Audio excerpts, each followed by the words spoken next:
Julieta Ramírez, senadora de la República. Pablo García, diputado de la Ciudad de México. Bienvenida, bienvenido. Muchas gracias. Muchas gracias, Pedro. ¿De qué generación eres, Julieta? Millennial todavía. Eres millennial. Pues, ¿Y tú, Pablo? Pues mira, esos cortes son así tan arbitrarios como sus marchas, pero en teoría soy millennial. Millennials. Ah, mira, yo soy baby boomer. Ya. Pero fíjense que yo tengo una inquietud, y es que esas generaciones no existen. Son categorías. Del marketing. ¿Diseñadas por quién? ¿Por quién? Sí, del marketing, de las escuelas gringas de marketing, hasta donde entiendo. Obviamente, pues tendremos cosas en común con quienes nacimos relativamente cerca, pero esos nombres no tienen nada que ver con la juventud en México ni con su proceso histórico. ¿Con posturas ideológicas, políticas, sociales? Pues en su concepción debe de, ¿no? Es decir, cómo concibes a una categoría social y cómo la englobas, con qué características y quién las define esas características. Pero se puede hablar de que hay una sustancia, un denominador común de los nacidos en tal o cual década. Yo creo que solo por las circunstancias que vivimos todos en los hechos, en la historia, pero seguramente pues cada quien las interpreta de forma muy distinta. Pero pues lo que nos une pues son las actividades en el tiempo que compartimos a ciertas generaciones de otras. Pero fíjense, yo pensaría, hay avances civilizatorios, generación de nuevos derechos, ahí sí hay derechos de nueva generación, que debieran uniformar a una generación determinada, ¿no? Por ejemplo, la millennial, ¿no? Pero pues muchos contemporáneos de ustedes son antiaborto, muchos contemporáneos de ustedes son racistas, son xenófobos, ¿no? ¿Hay realmente ese avance? Yo no lo veo. Es decir, ahora en la supuesta generación Z, pintarrajearon en la puerta de la Suprema Corte de Justicia de la Nación puta judía, que es un insulto tremendamente misógino y tremendamente racista, ¿no? ¿Qué pasa ahí? Sí, o sea, yo creo que además, conforme intentan hacer más precisas las características de la generación, pues van entrando en más contradicciones, ¿no? Yo leí algunas de los textos y descripciones que hacían de la generación Z, y decían, no, pues es una generación más rebelde, que sale más a las calles. Y yo igual pues pienso que no necesariamente, ¿no? Que son estas ideas que se han ido formando, y lo que sí me preocupa pues es que en la conversación pública ya se volvieron casi categorías incuestionables, ¿no? Las tablas de Moisés, que empieza aquí la millennial, que empieza aquí la generación Z. Yo no sé, yo creo que pues hay que, si vamos a hacer un análisis serio de las características que compartimos como generación en México, pues yo le pondría otros elementos, por ejemplo, a los que nos tocó crecer con la guerra contra el narco. Yo crecí en Morelos, por ejemplo, y pues cambió nuestra vida. Yo a la secundaria, cuando se detonó, se pateó el avispero y vino toda esta violencia. Y nos tocó, por ejemplo, pues que empezaron los toques de queda, ¿no? Que ya no podías salir el viernes con tus amigos al cine porque había un señalamiento que puede haber enfrentamientos armados. Eso sí te genera una subjetividad como generación, ¿no? El asesinato del hijo de Javier Sicilia y sus amigos. Correcto. En Morelos, precisamente, ¿no? ¿Tú cómo lo viviste en Baja California? Tijuana. Yo tenía que 11 años, 12 años, y me tocaba, yo soy de Mexicali, pero me tocaba ir a Tijuana porque jugaba básquetbol, pero se me lastimó la rodilla, tú sabes de esas cosas, Pedro. Sí, es un pretexto común. Me lastimé la rodilla, no puedo ir. Total que efectivamente toque de queda en Tijuana a plena luz del día, nadie podía salir a ningún lado, todos se quedan enclaustrados, pues porque había balacera, tal cual. Era una normalidad. Eso creo yo, no lo comparte la generación actual. Ese toques de queda en una dispersión del territorio tan abismal de punta a punta y focalizado además en zonas con características muy peculiares como Tijuana, como Ciudad Juárez, en donde quienes principalmente sufrieron las consecuencias de esa provocación de la violencia fueron las juventudes, las mujeres, sí, madres de familia, y todos aquellos que en esos momentos estaban en una plena edad productiva laboral, que al momento de entrar a un esquema en el mercado laboral, a qué se enfrentaban y con qué condiciones, además considerando que en ese momento pues los salarios eran de miseria y era el momento cúspide de las inversiones para hacer de México una fábrica de mano de obra barata. Yo digo un estado pollero, porque era un estado expulsor de población, exportador de carne humana, ¿no? Sí. 8 millones de personas abandonaron el campo en México entre Zedillo y Calderón, ¿no? Sí. Lo cual significó una depauperación, la pérdida de la vivienda, la pérdida del trabajo, porque la gente del campo pues vive donde trabaja donde vive. Y fueron lanzados a allende el río Bravo, o a vender chicles en las calles de las ciudades, o al narco, ¿no? Así. Y eso ciertamente es una marca generacional, sí, ¿no? Esa vivencia. Pero también es una marca poblacional, porque todas las edades sufrimos eso. Eso, sí, porque, insisto, hay jóvenes que en ese momento sufren las consecuencias que yo creo que ahí por ahí nos tocó a nosotros coincidir, y luego quienes justo iban entrando a la edad laboral, que es el momento también, y la edad reproductiva, donde pues consideras tener una familia, ¿ante qué condiciones? Sí. Y viene de ahí también que nuestros hermanos migrantes, el otro día me llegó un correo, y a veces pues te aparece, ¿no?, la notificación del correo, y un compañero que nos estaba escribiendo de algún estado de Estados Unidos, y dice, bueno, nosotros estamos muy contentos desde acá viendo lo que sucede en México, siendo que tuvimos que venirnos a Estados Unidos porque pues, fuimos millones los expulsados, y dice, y acá nos tratan muy mal. Sí, total. Y yo agregaría eso, que bien decía Julieta, pues ese proceso de normalización de la violencia, ahí se habría que revisar pues generacionalmente qué tan distinto es. Yo recuerdo cómo empezó a proliferar pues la nota roja, ¿no? En Cuernavaca, que era donde pasé mi secundaria y prepa, estaba un periódico que era El Extra, que empezó a crecer, que era pues de estos que en su primera plana ponen algún episodio ahí de violencia, un asesinato, ¿no? Entonces pues yo pensaba pues por lo menos a uno pues nos tocó una vida antes, así sea poquitos años, así sea una infancia temprana, una vida antes de eso, ¿no? Yo tengo un medio hermano menor que pues él sí creció desde que tiene él conciencia social, personal y política, pues con ese tipo de información, ¿no? Entonces, pues en todo caso, yo no digo que no se pueda hacer un análisis generacional en México, pero pues no importemos categorías de fuera, ¿no? Sí. Hagamos uno serio. Fíjate, eso es bien interesante. O sea, tenemos la violencia, la guerra de Calderón, para hablar claro, como un distintivo que afecta a toda la población, pero cuando estás en un proceso de crecimiento te afecta de una manera particularmente trascendente y perdurable, ¿no? Infancia es destino, ¿no? Entonces vivir la infancia o la adolescencia en la violencia sí te deja una marca. Pero esa marca no se traduce en actitudes similares necesariamente. ¿O sí? Bueno, involucran muchos asuntos, porque también estamos en el momento de inicio de un proceso globalizador mundial que en cierta medida nos acerca o nos equipara en muchos aspectos, productos, consumos, referencias, señales, en fin. Entonces, bajo un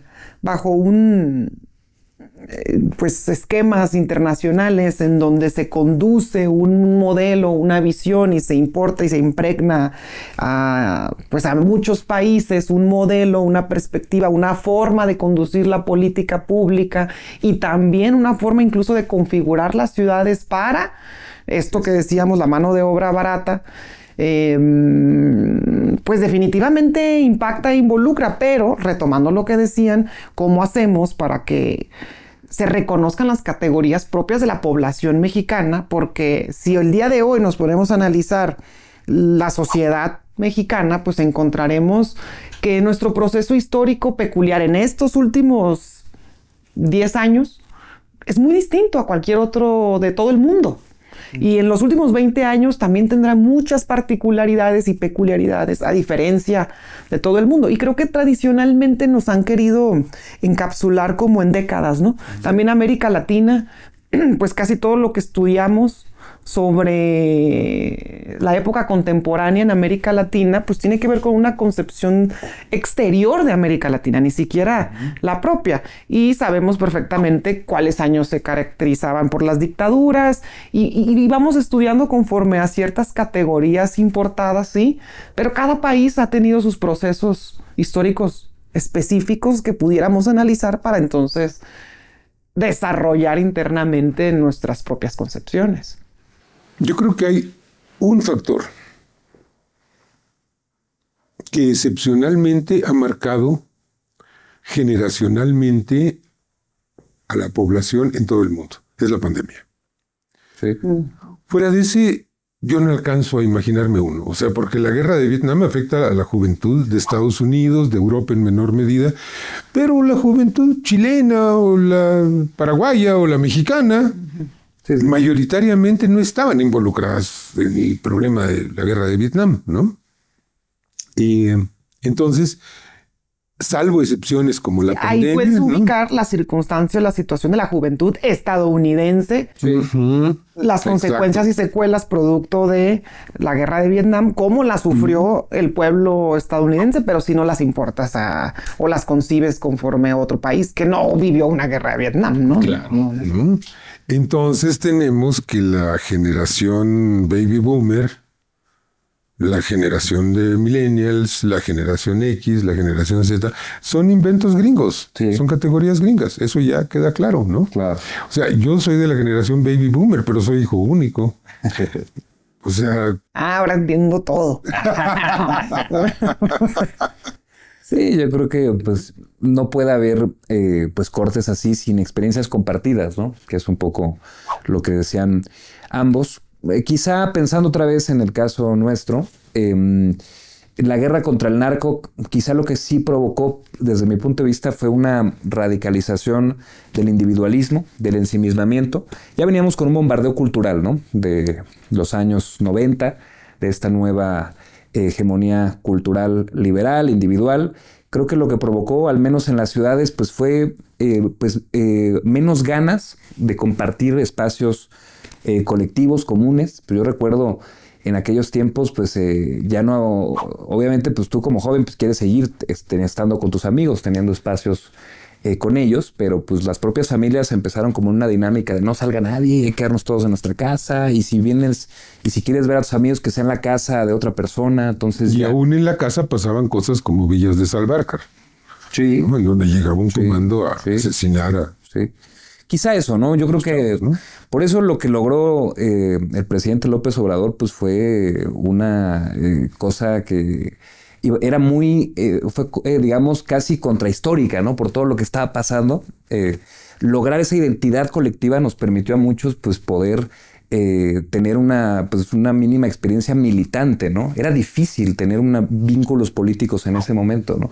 ¿Quién sabe qué hubiera pasado si no hubiera habido el movimiento como se desarrolló? Pero, pues, creo que fue parte también fundamental de su legado. Nunca habíamos tenido una inversión considerable o una atención debida a un sector poblacional juvenil. Con López Obrador sí pasamos de ser la población juvenil como un grupo que se atendía, pero además se atendía a través de un instituto un instituto, el Instituto Mexicano de la Juventud era la máxima gran institución para atender al sector poblacional que te representa más del 30% de la población en ese momento. No era una política pública que significara algo, era una institución que pues hacía actividades propias de una institución que no recuerdo ya ni a qué secretaría dependía en aquel entonces. Luego la juventud... Ajá, era como, bueno, ahí te la quedas tú, ¿no? Se acomodaban, ¿no? Hacían foros ahí. En realidad era una especie como de espacio para colocar a los compañeros jóvenes de X partido. De las estructuras de las estructuras juveniles que ahí se entretuvieran, básicamente. Porque de hecho, si te pones a revisar qué actividades hacían, pues eran algo así como concursos de debates para jóvenes allá, quién sabe dónde. Concursos de oratoria. Oratoria, debate. No, prismo. Y luego, ¿y cuántos van a participar? 2. Sí. O sea, esa era la gran atención que se daba. Sí, ya se sabía quién iba a ganar. Porque ya se sabía porque al final eran los mismos. Ajá, ¿no? También había dedazo juvenil. Ah, sí, claro. Sí, y de ahí pasamos a que fuera considerada la juventud un sector prioritario a atender, ya no solamente desde un instituto, sino desde una Secretaría de Estado, que fue con la Secretaría de Trabajo. Y además fue una cantidad inmensa la que se invirtió en todos los programas de juventud y que hasta la fecha se le sigue invirtiendo y además se amplía hasta la niñez. Es decir, en la vuelta de 6, 7 años ya tenemos Jóvenes Construyendo el Futuro, becas Benito Juárez, becas Rita Cetina. Becas Rita Cetina para la niñez, universidades, preparatorias. Pasaron 40 años en que no se construyó universidades públicas. Se construían cárceles privadas. Pero sí, todo esto es cierto, pero a ver, yo creo que hay otros factores. No es solo el obradorismo como movimiento. Yo pensaría en un punto clave que es, fíjense, si yo viera las generaciones del progresismo en México, las generaciones con una visión social, ¿cuáles he visto? La del CEU, la del CGH, movimientos estudiantiles, y la de Yo Soy 132, que no es estudiantil, es estrictamente juvenil, aunque nace de los estudiantes de la Ibero, ¿no? Pero es una generación que no surgió del obradorismo. Sí. Surgió de un fermento de hartazgo, de ira, de exasperación. Ya en la pudrición final del neoliberalismo, ¿no? Del periodo neoliberal. Y yo creo que al contrario, esa generación nutrió al obradorismo. Porque en aquellos años, en el Calderonato concretamente, una de las quejas y uno de los lamentos más bien que nos hacíamos en el movimiento es que no había jóvenes. Y decíamos, híjole, o sea, se nos muere el último viejito y esto se acaba. De veras. Y hay un vuelco en 2012 muy importante que se va a concretar en el mitin en la Plaza de las Tres Culturas, en el que el orador central fue Paco Ignacio Taibo, y lo que se vio fue el florecimiento del movimiento entre las juventudes. ¿Ustedes qué edad tenían en ese momento? Yo estaba en la prepa cuando el 132, y quizá ahí yo creo que fue un gran momento y una gran impugnación la que hicieron los compañeros del 132. Lo que creo que sí es que no logró tener, no sé qué piense Julieta, pero desde mi punto de vista, allá donde yo andaba, no logró tener dimensión nacional tan profunda, ¿no? Creo que aquí en la ciudad sí tuvo mucho impacto, pero había pocos vasos comunicantes, al menos en Morelos pues era gente con universidades privadas, con círculos muy cerrados, ¿no? Y no hubo un gran proceso de politización, ¿no? Pero sí creo que a nivel ahí sí generacional, pues fue un acontecimiento, ¿no? Aunque no participáramos directamente, pues sí nos quedó un registro de que pues, nuestra generación podía salir a las calles y podía participar activamente en la política del país. Sí, bueno, a mí me tocó el 132 Y para mí me resultó muy sorpresivo y extraño que llegara hasta Baja California el movimiento. Y sí, nos tocó participar, marchar. Y además fue un momento que verdaderamente despertaba pues mucha sorpresa, admiración, intriga, curiosidad. Pues porque era todavía la cúspide del duopolio televisivo donde nos imponían candidatos presidenciales. La verdad es que a veces suena a que a que hubiera sido un sueño, ¿no? Como si no hubiera existido esa etapa que fue apenas hace un sexenio en donde, pues, dueños de televisoras tenían la capacidad de definirnos a todo el país quién iba a ser nuestro presidente. Sí. Y andar armando ahí un matrimonio ficticio desde hace cuántos años y cuánto nos habrá costado todo eso. Entonces el movimiento 132 que se replantea, identifica eso y lo expande en un momento donde, pues ustedes recordarán que en ese tiempo además las encuestas ubicaban a López Obrador abismalmente distante. 20 puntos. A Peña Nieto. Sí. Y al final, el día de la elección, estaba a 6 puntos de diferencia, contemplando toda la cantidad de votos pues, que se compraron, que se pagaron. Millones. Y no el día de la elección, sino años antes que se fue fraguando todo eso. Sí. El movimiento 132 muestra eso. Sí. Y ahora cuando tú decías sobre los movimientos anteriores, eso sí considero pues que quedaron lejos de, a lo mejor, diversas zonas del país. Y en peculiar a mí me resultaba pues un poco melancólico que no tuviera la influencia hacia otros estados, pues porque... Tienes ganas, ¿no? Porque por ejemplo, pues aquí se estaba defendiendo que las universidades pues no se privatizara, la pública, ya no hablemos de las privadas, ¿no? La pública, pues sí se empezaba a impregnar en otros estados, pues que le costaba a los estudiantes, hombre, pagar 4,000 pesos de inscripción, si finalmente pues era un servicio gratuito. Y ahí empezabas a impregnar la idea y no la otra que era pues los pesares que pasan compañeros por pagar esos 4,000 pesos y piden prórroga y demás. Entonces, bueno, volviendo al punto, el movimiento 132 para mí fue un momento estelar, muy interesante, si bien sí, no tuvo una continuidad que permitiera convertirlo en, pues ahora sí, en un activismo social permanente. En el momento que sucedió, también tuvo su peculiaridad, ¿no? Que además fue de la Ibero, dentro de lo que pues a veces hay una distinción sobre las demandas que pudieran encabezar jóvenes de una escuela pública, jóvenes de una escuela privada. Independientemente de eso, fue un momento en donde la juventud se unió, se identificó y despertó. Y cierto, de ahí se alimentó bastante el obradorismo. Ahora habrá que identificar, creo que cada generación batalla, número uno, con identificar los rasgos de su propia generación y luego de identificar y comprender las generaciones que vienen en razón o en base a las nuevas circunstancias que también con las que conviven, ¿no? Porque indudablemente han cambiado. Ahora sí ya me siento vieja diciendo, no, es que en mis tiempos.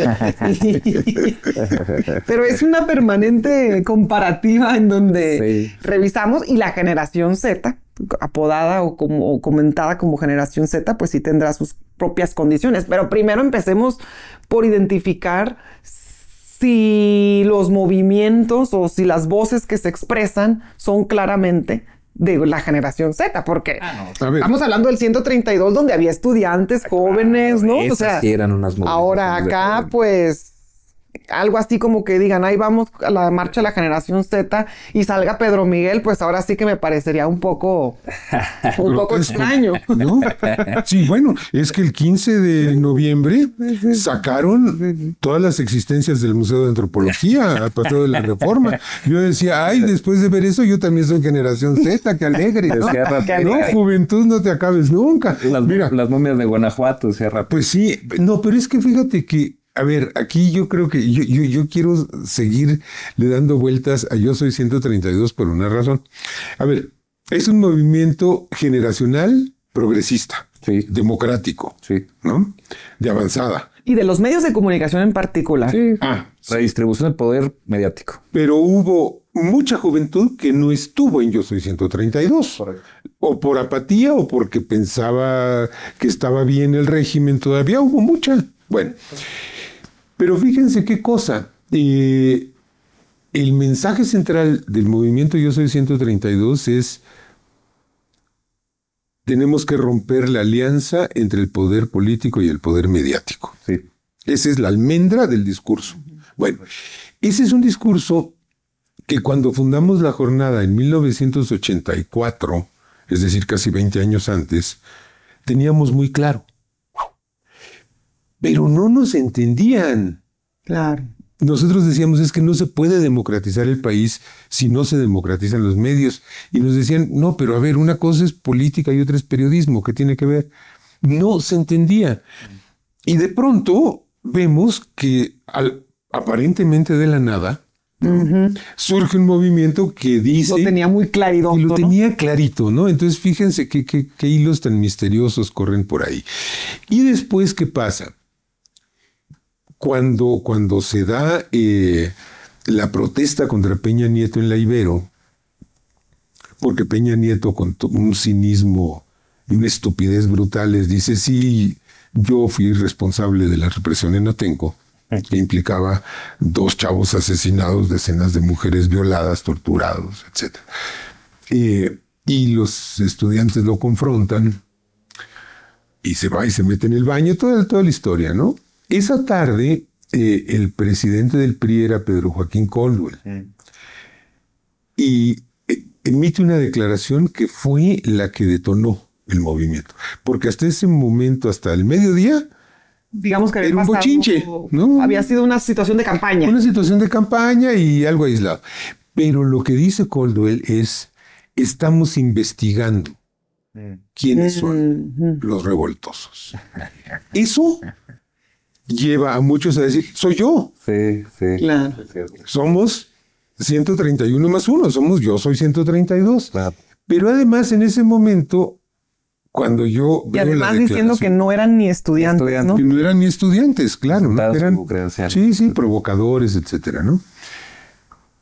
A mí se me erizó la piel porque yo dije, híjole, cuando el PRI dice que está investigando a los estudiantes, luego los asesina. Aquí tenemos un problema. Y creo que la sensación de generaciones que estábamos atrás fue esa de decir, el PRI mata, ¿eh? El PRI mata. Y 2 años después ocurrió Ayotzinapa. Donde también un punto cúspide fue la declaración esta de Murillo Karam cuando dice, ya me cansé. O la de Peña Nieto que dice, ya supérenlo. Claro. Y eso nos convocó también como generación, ¿no? Bueno, o sea, sí. Y Yo Soy 132, yo siento que se articula con Ayotzinapa. Sí. Sí, o sea, yo creo que muchos de los cuadros, a mí ya me tocó en la universidad y en Polacas, aparte en la Facultad de Políticas de la UNAM, muchos de los cuadros que se habían formado en 132 fueron los que condujeron esos procesos de movilización de Ayotzinapa, que fueron además muy, muy nutridos. Yo recuerdo asambleas de 1,300, 1,500 estudiantes en la facultad, eso sí, jóvenes todos, y eran movilizaciones, la verdad, impresionantes, ¿no? Creo que vaya, un proceso formativo, volviendo un poco como al hilo de la conversación, yo creo que sí podemos establecer una continuidad de esos cuadros políticos. Ahí sí, Ayotzinapa, pues partiendo del dolor, de un dolor social inmenso, ¿no? La característica, la demanda que albergaba, pues era muy sentida para cualquier joven y cualquier familiar de esos jóvenes. La verdad es que sí, Ayotzinapa fue de entrada un parteaguas. Sí. Político, histórico en el país. Y también se considera pues el momento en donde Peña Nieto acabó su tumba. Totalmente. Se acabó su presidencia. Se acabó. El liberalismo. Exacto. Pero que también terminan siendo estos Y digo, no me gusta referirme a una situación tan difícil, tan trágica para el país como algo meramente simbólico, pero terminan siendo estos símbolos de un régimen en un proceso de decadencia absoluta, cuando no hay más alternativa para nadie más que irlos a incendiar o a asesinar, descuartizar, desaparecer por el descontrol absoluto en todo el territorio nacional. Y esos terminan siendo ya pues las muestras claras de un régimen en decadencia y en pudrición absoluta. Los estertores. Uh-huh. Sí. Lamentablemente, los que la han padecido muchas veces sí han sido las juventudes por una circunstancia de vulnerabilidad, violencia, falta de acompañamiento, ¿no? A la que la juventud siempre está expuesta, que es parte de la rebeldía de la época, ¿no? Todo lo que envuelve, pero lamentablemente en muchos eventos protagonizados por la violencia en el país, pues quienes han resultado más afectados han sido las y los jóvenes. Y hablo las mujeres también porque es una cosa tremenda y horrible. Sí, porque hay una cooptación de mujeres, de chavas, ¿no? Sí, esto sin duda es cierto, pero fíjense, cuando está ocurriendo la guerra de Calderón, cuando está, o nos podemos ir antes, cuando está la represión en Oaxaca y en Atenco, y en Lázaro Cárdenas con Fox, o cuando están las masacres campesinas de Aguas Blancas, de Acteal, del Charco, La Libertad, de San Juan del Bosque, con Cedillo, o cuando el país está teñido en sangre de asesinatos políticos con Salinas. En todos esos momentos hay una juventud que no está inconforme, o que está con el régimen, o que le vale madre, ¿no? O sea, no son generaciones que engloben a una mayoría etaria, ¿no? De un grupo etario. Son expresiones políticas en las que coincide el grupo etario con una posición política, pero que no abarca a los nacidos entre tales y tales. Sí, ¿no? Sí. Yo escuchando a Julieta pensaba justamente que quizá ese dolor compartido que nos sacó a las calles en lo de Ayotzinapa interpeló tanto en el país justamente pues porque era una generación ahí sí que había crecido con la violencia, ¿no? Volviendo al principio de la conversación, esa generación que le tocó vivir la guerra contra el narco, pues por eso interpeló tanto, por eso ya no era algo tan extraño de que pasaba en rincones violentos del país, era una realidad compartida por muchos, ¿no? Y creo que eso fue una de las claves de por qué tanta reacción social a eso que pasó, ¿no? Entonces, pues creo que no fue menor, digo, es un proceso, es una herida abierta, como decía el presidente López Obrador, pero creo que no fue menor en ese proceso de construcción generacional. Yo quiero poner algo sobre la mesa. Venga. Ahí está. ¿Qué hacer? Porque creo que sí es una reflexión compartida. ¿Qué hacer cuando pues, una generación o jóvenes salen o no salen a las calles, suponiendo la generación Z, si es que lo del 15 fue la generación Z? Pero suponiendo,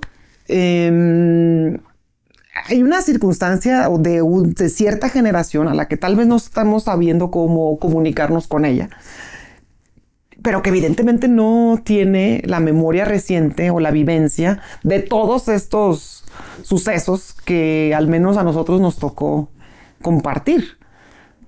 Tenemos presente Ayotzinapa, tenemos presente todos los hechos que se han hablado, Calderón, las matanzas, las máximas sobre todo de Cedillo para acá. Y si hay una generación que hoy despierta en una lucha, posiblemente en un activismo político, en el momento del despertar joven, ¿no? A partir de la adolescencia, en donde empiezas a cuestionarte tu alrededor y demás. Y no hay una noción cercana de cómo era esto que nosotros hablamos del monstruo del PRI, que te asesinaba, te descuartizaba y te mataba. Pues ahora no es algo que les haya tocado como tal vivirlo, salvo estudiarlo, conocerlo. Sí. Entonces ahora quieres acercarte a esas generaciones diciendo, bueno, queremos hacer este es un momento humanista en el que está viviendo el país. Pero claro, ellos no tienen la referencia o la comparativa previa como para poner en ponderación algunas circunstancias que pueden suceder en el país. Es un buen punto. O sea, justo pensaba hace unos días, los que voten en la elección presidencial de 2030 por primera vez, los que tengan 18 años, tenían 6 años cuando López Obrador tomó protesta como presidente, ¿no? Entonces, sí, es un nuevo escenario. Es un nuevo escenario. Que hay que enfrentar y no hay que tomarlo con seriedad, yo creo. Sí, porque habrá circunstancias que nos envuelvan en diversos problemas, al menos como militantes de un movimiento o de un partido. Porque ¿cómo nos comunicamos con esa generación? Que el único estado que conocen es el de la Cuarta Transformación, al final. Así es. No, y hay cosas tan definitivas como que en 2009 tú veías un retén de militares y salías corriendo. Hoy en día ves un retén de militares y respiras con alivio y dices, bueno, me están cuidando, ¿no? Claro. Porque a los militares los mandaron a matar gente. En Ciudad Juárez los mandaron a ejecutar. Bueno, eso es un rompeaguas muy claro. Pero, a ver, ahorita que tú hablabas de esta inquietud de qué está pasando con esta generación que se está cocinando, mira, yo te diría, no vivieron lo más horrible del periodo neoliberal o vivieron nada más la colita, pero nosotros no vivimos el porfiriato y tenemos la absoluta certeza como sociedad mexicana de que el porfiriato fue una época muy oscura y muy horrible. Sí, hay como 10 porfiristas en alguna mansión de San Ángel por ahí, estos decadentes, ¿no? Esto creo que a estas alturas Enrique Krause ya es porfirista, ¿no?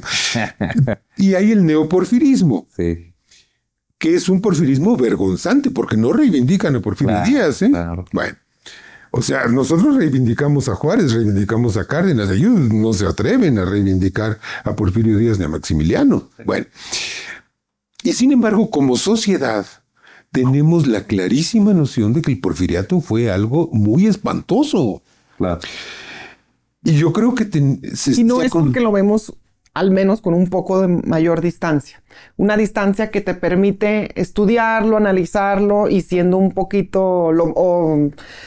asumiendo los hechos con ciertas claridades posteriores a que... Si es un proceso o un tiempo relativamente presente, relativamente cercano, en donde todavía tienes familiares que te comentan, te hablan, te explican, pues muy probablemente también te impregnen la concepción pues, que vivieron tus abuelos o tus padres durante el proceso y no a lo mejor con la claridad que muchos pudimos saber sobre un proceso de Porfirio, pues, ¿no? O sea... Y hay que seguir mostrando todo lo que hicieron, ¿no? Siempre nos pasa en los debates, seguramente Julián también, que te dicen... ¡Ay, dejen de hablar del pasado! Otra vez van a hablar de Calderón. Pues sí. ¿Cuándo van a dejar de hablar de Calderón? ¡Nunca! Pues es parte de la historia, hay que mostrarlo, para que la gente se entere lo que fuese parte de nuestra historia. No, eso es importante, pero además, mira, a ver, hay algo aquí... que más allá, digamos, como del axioma, porque ya es un axioma, es decir, ¿qué popularidad tiene Calderón? Está medido. Sí, ¿no? Es el que está más abajo de los... o creo que le gana Cedillo, no me acuerdo, ¿no? Pero uno está en 3 y el otro en 4, algo así, ¿no? Bueno, o sea, no es grave, ¿no? Digamos que es un empate. Se han hecho encuestas en todos los grupos poblacionales y en todos los grupos poblacionales pues sale, no creo que el que gane Salinas, ¿eh? Y fíjate cuánto ha pasado desde el salinato a la fecha, 94 a 2024 son 30 años. Sí. Y sin embargo hay una conciencia social de que este personaje destruyó al país y que sus sucesores continuaron esa destrucción. Ahora, cuando tú dices, bueno, le pasamos la noción a los chavos, también ahí sí yo veo un problema, que es que parte de la ruptura generacional, que es un fenómeno que ocurre siempre, se da por negación de lo que te están diciendo o de lo que son los que están arriba de ti, lo cual es un proceso biológico, inevitable, lógico. La búsqueda de identidad y la construcción de identidad es un fenómeno negativo, no positivo. Claro. Se da en contra de... Tú no sabes quién eres, yo no sé quién soy, pero los tres sabemos quién no somos. Sí, ¿no? Bueno. Y eso se construye en la adolescencia, en la pubertad en la adolescencia. Entonces tiende a haber rechazos. Sin embargo, yo me diría, bueno, esto termina la revolución, la etapa armada, y nadie se propone reconstruir el porfiriato, ¿eh? El último intento fue la decena trágica. Sí. Y se acabó, Y nadie más se lo volvió a proponer hasta Salinas. Y ves ahora un proceso en donde se están proponiendo regresar al menos al periodo neoliberal. No, al porfiriato. Ahora. Sí, claro. Yo creo que hoy nadie... Por supuesto. Es como los neoporfiristas, ¿no? O sea, hoy nadie reivindica el neoliberalismo abiertamente. Incluso los que piensan así, los que tienen esa simpatía por esas políticas, no lo dicen, ¿no? Pues no tuvimos la candidata presidencial del PRIAN buscando reivindicar nuestras políticas, diciendo que iba a firmar con sangre, que iba a seguir los programas sociales. ¡Qué increíble! ¿Te acuerdas? Es una derrota cultural. Claro. Se pinchó un dedo. ¡Qué cosa! Oye, qué mal! Ahora va la lengua con espinas de maguey. Sí, ahora del derramamiento. Una gota. Una gota. No se desangre tanto, compañera. Entonces, yo creo que lo que vivimos el 15 de noviembre es la búsqueda de las derechas por encontrar su identidad, que cruzaron una línea desde mi punto de vista. O sea, lo de los grupos violentos es algo que no se había visto en este país, y por eso algunos en la opinión pública nos dicen, no, pues han sido muy duros. Pues es que eso hay que evidenciarlo y hay que pararlo en seco desde mi punto de vista. Si dejamos que crezca, pues al rato... tendríamos que asumir las consecuencias de que se desborde, ¿no? Entonces, pues creo que es importante evidenciarlo, quién está detrás, quién armó esos grupos, y pues ya, que la gente tome su juicio. Sí, tenemos que desdoblar muy bien, con claridad. Uno, si son o no generación Z, para empezar. Porque más allá, ojo, de que reconozcamos o tengamos la capacidad de reconocer que puede haber inconformidad en cualquier sector poblacional ante cualquier demanda social, que no tiene que ver con que estemos anteponiendo un rechazo a cualquier tipo de manifestación libre de las expresiones a favor, en contra de los gobiernos, sino que una vez mostradas sus demandas, pues es natural que pues se analice y se revise cómo sustentan o cómo fortalecen, organizan esa demanda que están persiguiendo. Y aquí como que ya que cuando te ponías a analizar o a armar el rompecabezas, como que algunos no encajaban con las piezas, ¿no? Decían, esta es una marcha de la generación Z, y veías a los participantes. A Guadalupe Acosta Naranjo. Exactamente. Entonces, pues volvemos a esta muy conocida ya dinámica de la derecha de disfrazar movimientos, apodarles de cierta manera, caracterizarlos, y ahora sí decir, es que son los jóvenes tomando las calles, es que y luego pues maximizando ciertos eventos, y luego muy bien ordenado y acomodado para que se difundan cierto mensaje a partir de lo que sucedió en la marcha, con el propósito pues de querer mostrar una realidad, dar una percepción de alguna circunstancia de nuestro país hacia afuera o hacia aquí adentro. Lamentablemente, pues no tienen una buena intención con la cual no marchar, porque finalmente, quién sabe, es respetable por el motivo por el cual alguien haya decidido ir a marchar. Pero luego viene la segunda etapa, que es cómo se habla de la marcha.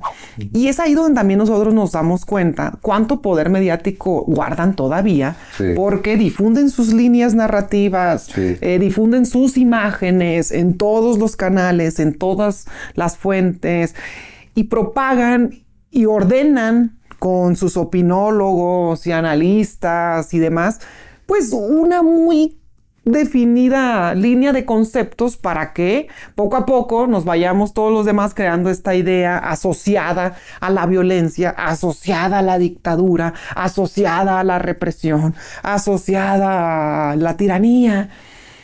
Entonces es ahí cuando pues se descubre pues que todo fue previamente organizado para que pudieran tal día salir con tal imagen a mostrar eso.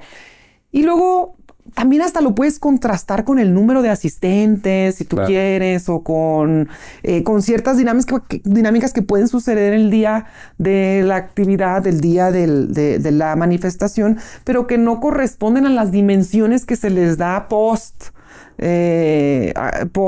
concentración. Entonces ahí es claramente identificable que el objetivo no es ni siquiera, al menos el que persiguen los canales y quienes quieren retomar el porfiriato, pues que no corresponden con las demandas que previamente se exigieron. Es decir, es todo un armado para que alguien pueda salir posteriormente a decir que el país está en ciertas condiciones.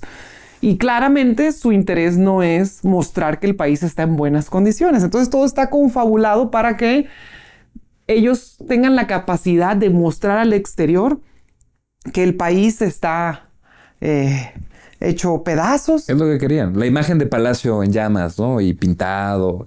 Todo lo hicieron por esa imagen. Circularla en prensa internacional, aprovechar la proyección que tiene el país por el Mundial.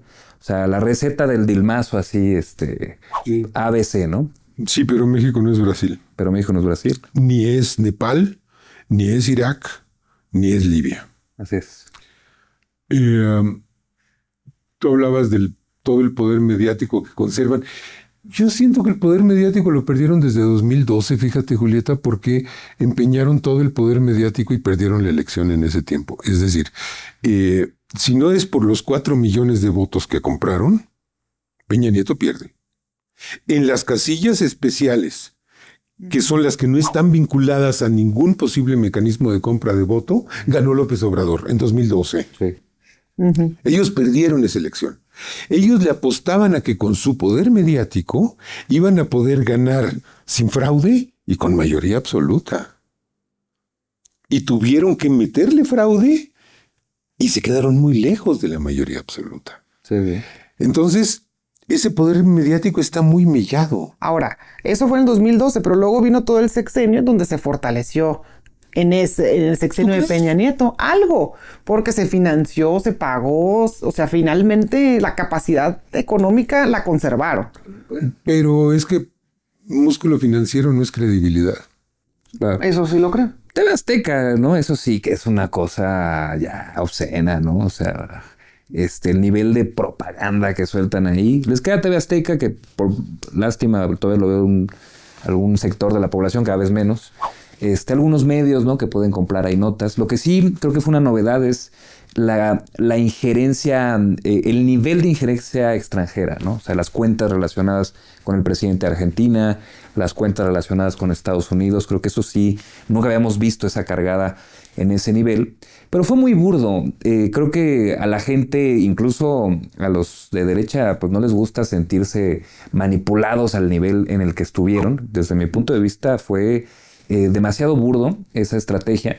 Y algo que creo que me llamó la atención después de las denuncias que hicimos, que los exhibimos, que no tienen un espacio, un sentido compartido, un proyecto compartido. O sea, me llamó la atención que después de exhibirlos, todos se fueron a defender su pellejo, ¿no?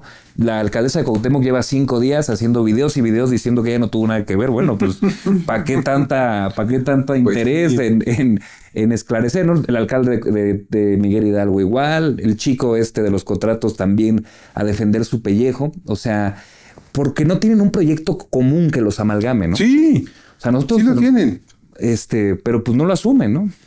Lo No tienen pueden. totalmente asumido. No Es el proyecto de gobierno de 1988 de Carlos Salinas de Gortari. claro. Lo que no pueden hacer es decirlo. Así es, por fortuna. Y algunos intereses que no pueden salir a decir, no queremos pagar impuestos, ¿no? Salinas de Gortari. Claro. O sea, el capitalismo corrupto de cuates, ¿no?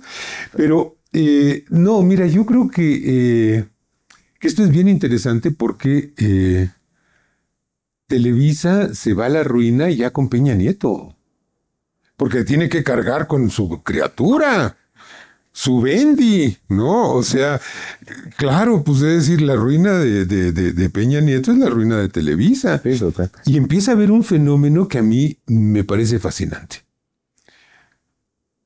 En el último momento, por ejemplo, de López Dóriga en Televisa, todo mundo veía a López Dóriga para no creerle.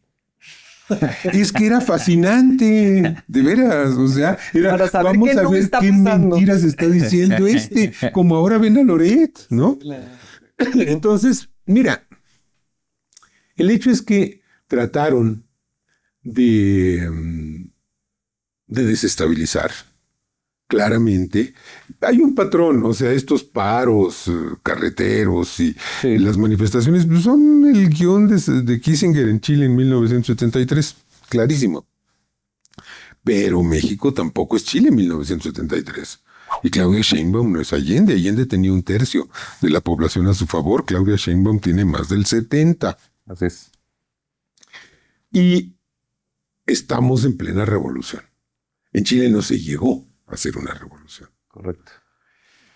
Y digo esto porque uno de los factores que se nos olvidan es la injerencia externa. O sea, claramente hay un designio de las derechas mundiales, ¿no?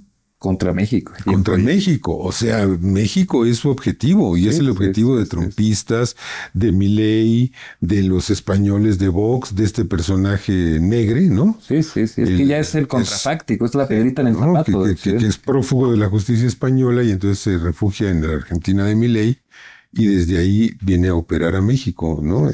Y es el que está detrás yo digo que es el bloque negre. Sí. El bloque negro, claro. Entonces, y ya vienen con un propósito muy claro de provocar un muerto. Ellos querían un muerto, ¿eh? Represión. O sea, querían tener dos, a Carlos Manso y a otro en la manifestación. Palacio incendiado, ¿no? Sí. México es un caos. Pero me parece que la población mayoritariamente ha sido capaz de conservar la cabeza fría y creo que la clave para eludir esta violencia pues es aislar a los violentos, ¿no? O sea, Alito ya está diciendo que si te encuentras un chairo, agárralo a cachetadas. Lo dice, ¿no? Sí. O sea, el gángster del PAN dice que que lo único que nos falta es la violencia. Les faltaba, ¿no? Ya la aplicaron. ¿Quién le recomendó a Carlos Manso a sus escoltas? Es una pregunta que yo me hago. Porque eso pudo ser la búsqueda de un mártir, político. Pues son capaces de todo. Son capaces de todo. Pero yo encuentro que están aislados, que la generación Z no existe, al menos en México es una marca, es un producto, ¿no? Como lo era Peña Nieto, era un gansito. ¿No? Tú le diseñas un empaque, es un marketing, lo lanzas, ¿no? Y eso es la generación Z. Pues, lo que hemos visto es que pues es gente de todas las edades, de derecha y de ultraderecha. Y ya.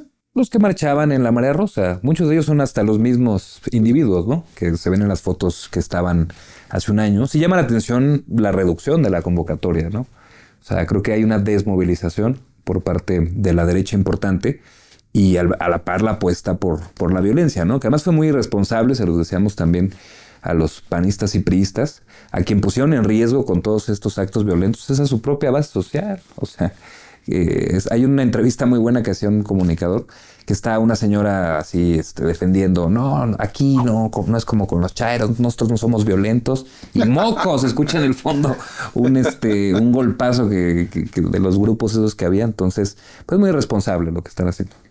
Y dentro de todo el ruido que pueda haber, aprovechados, habrá quienes a lo mejor estén participando de forma genuina, legítima y tengan demandas serias que se considera que debemos de resolver. Porque también es evidente un sentimiento popular en donde también se nos está empezando a exigir con más determinación. Sí. Si bien no se está planteando que haya otra alternativa, porque la verdad es que no hay. Nadie en su sano juicio considera que el PAN es una alternativa, que el PRI es una alternativa. Pero se nos empieza a exigir en ciertos estándares que se ha tomado también por parte de la población en general y militantes y simpatizantes de nuestro movimiento.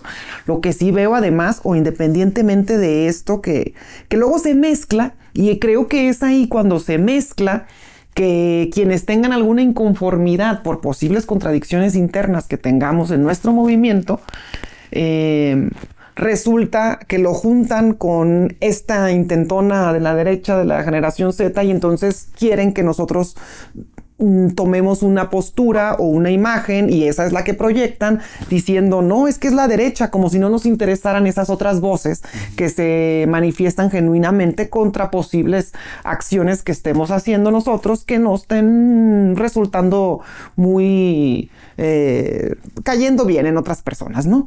Entonces cuando se mezcla esto, pues ellos lo aprovechan el doble, porque entonces sacan específicamente una imagen nuestra diciendo, no, es que y dale, es que ellos solo a todo dicen que es la derecha y son los extranjeros y el intervencionismo, entonces abonan en el ruido y no en esclarecer las circunstancias. Y creo que también si nosotros nos metemos en esa telaraña, a veces terminamos ayudando a que los propósitos que finalmente tienen estos eventos sobre todo para los actores políticos que persiguen un interés detrás de esto, pues se fortalezcan. Es decir, si nosotros no logramos como movimiento, como militantes, discernir lo suficiente de cuándo este movimiento lo están aprovechando, qué actores y por qué motivos, y cuándo en otros casos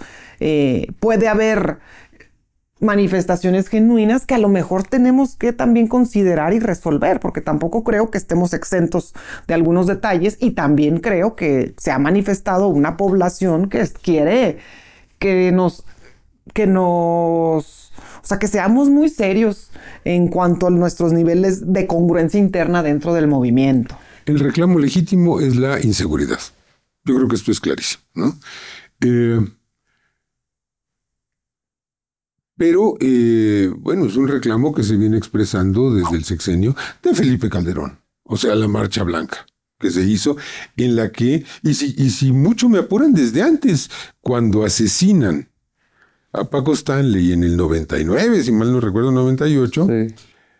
Sale Ricardo Salinas Pliego a mentar madres por la inseguridad en la ciudad y a decir que esto ya es inaguantable, hasta que al día siguiente pues trasciende que el señor era narco y estaba metido en el narco y que no era porque le querían robar su camioneta que lo mataron, ¿no? Claro. Bueno, y después en el sexenio siguiente la derecha organiza manifestaciones contra la violencia, ¿no? Por los secuestros, personajes muy oscuros, muy vinculados a García Luna como Isabel Miranda de Wallace, aparentemente difunta, como María Elena Morera, ¿no? Estas personas.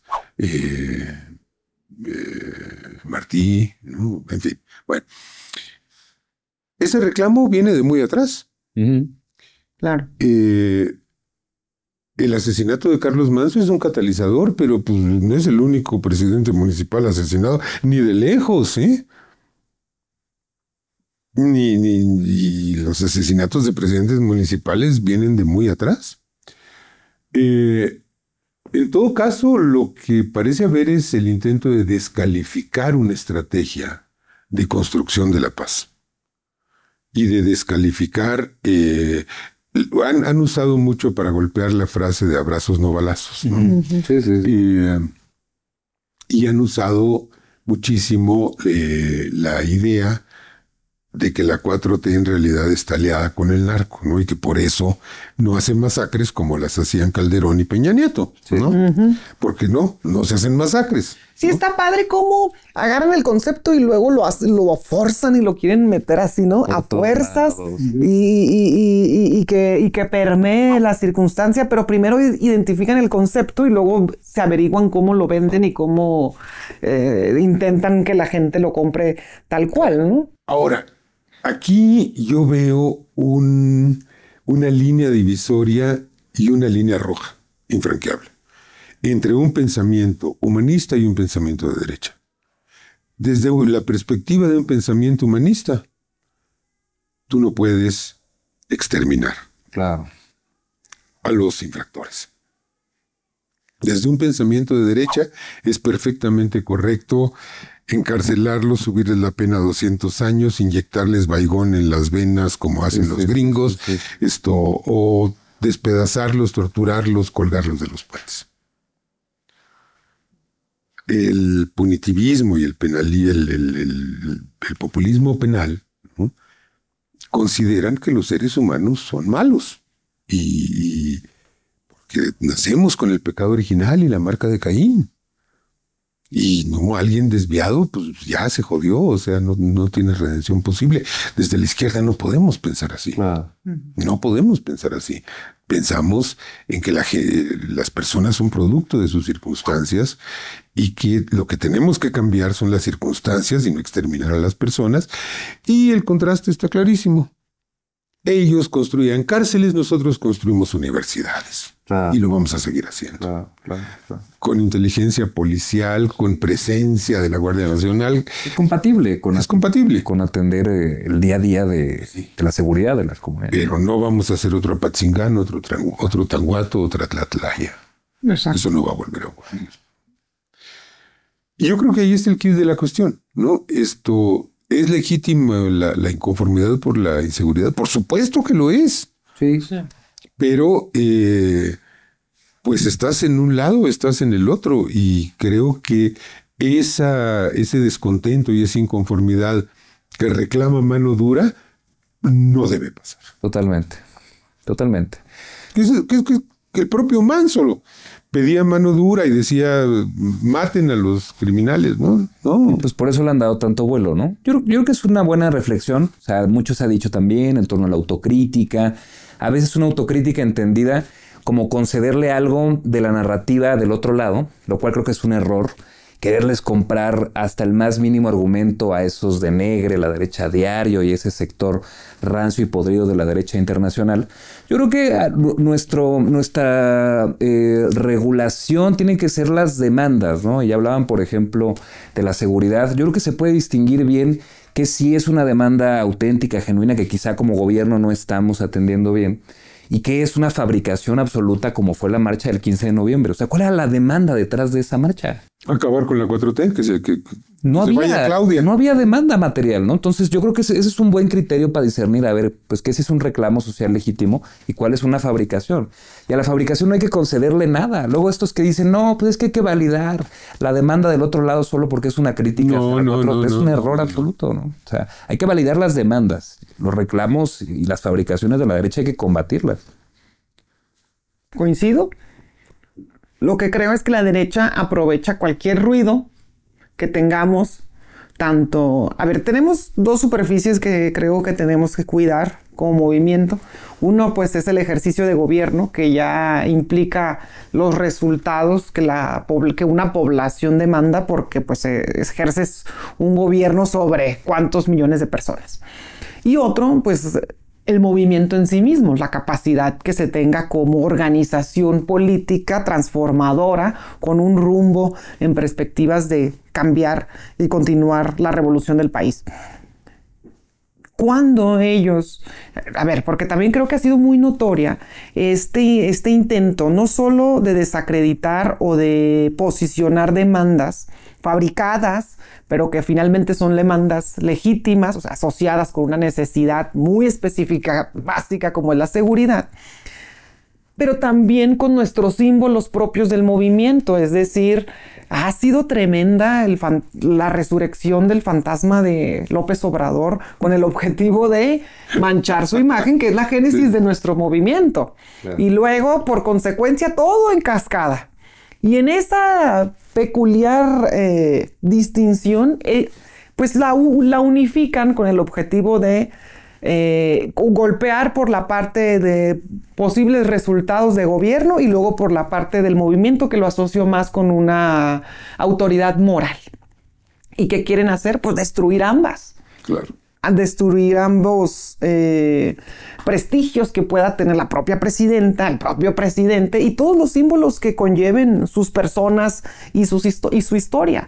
Entonces, en esa parte, en donde están dando por los dos flancos con el objetivo de que se merme, si no, alguien no por X o Y defiende la política o la estrategia de seguridad de la presidenta, bueno, pues entonces le damos por el hecho de que López Obrador está allá quién sabe dónde, y, o sea, para ver de qué manera entonces ensucian y manchan tanto lo actual del movimiento como lo que ya no está. Entonces, ahí es donde creo que ahora nos corresponderá como movimiento, como militantes, simpatizantes y representantes de nuestras respectivas poblaciones y ciudades, pues lograr la claridad específica porque tenemos que dar la batalla contra la derecha, la batalla específica, la presidenta lo hace todos los días, es un ejercicio de pedagogía pública brutal, y donde nosotros tenemos que ver cómo la logramos acompañar de manera de que el ruido generado y las fabricaciones pues finalmente no surtan los efectos que ellos quisieran que surtieran. Y ahí sí nos corresponderá a nosotros saber cómo organizarnos para que no...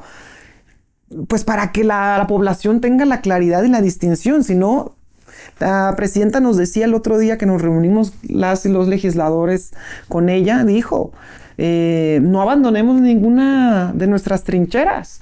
Nuestras trincheras es la tribuna, nuestras trincheras son las redes sociales, es el debate en los medios de comunicación.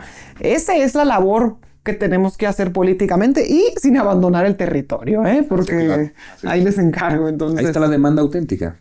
Claro. Sí. Okay. Y bueno, yo creo que en la medida en que se puedan también como se pueda darle cauce a esas demandas. A ver, tenemos un problema siendo autocríticos. Sí, pero si fuese de demandas, pues no hay un proyecto enarbolado en torno a algo serio. No, claro, pues. No. No, pero fíjate, o sea, hablamos de demandas y cuando hablamos de demandas y vemos que el país está con bloqueos, con manifestaciones, con todo esto, yo digo, carajo, qué bueno. O sea, ¿saben cuál es el sexenio en el que ha habido más huelgas y manifestaciones en la historia de México? El de Cárdenas. El de Lázaro Cárdenas. O sea, había una población que estaba reclamando sus derechos y que estaba empoderada. Pues eso queríamos. Claro. Eso está fuera de toda duda. Pero tenemos atrasos, tenemos huecos, tenemos carencias. No hemos podido derrotar, por ejemplo, al elefante reumático que le llamaba López Obrador. Sí. Está peor que nunca ese pinche elefante. O sea, la tramitología, la burocracia, tenemos que avanzar ahí. En fin, o sea, pero eso desde luego no da para levantar una plataforma política nacional. Claro. La plataforma real que se expresó en la marcha del 15 y la del 20 fue la de Salinas, que es la de don Porfirio, básicamente. Aunque no lo digan, ¿no? La de don Porfirio. Pues yo creo que con esto terminamos. Muy bien. Querida Julieta. Muchas gracias, Pedro. Muchas gracias. Líviate, por favor, de esa pierna. Ahí vamos, poquito a poco. Gracias, Pedro. Y un gusto, compañero, de coincidir acá en la casa. Eso. De nuestro Pedro. Padrísimo. Muy bien.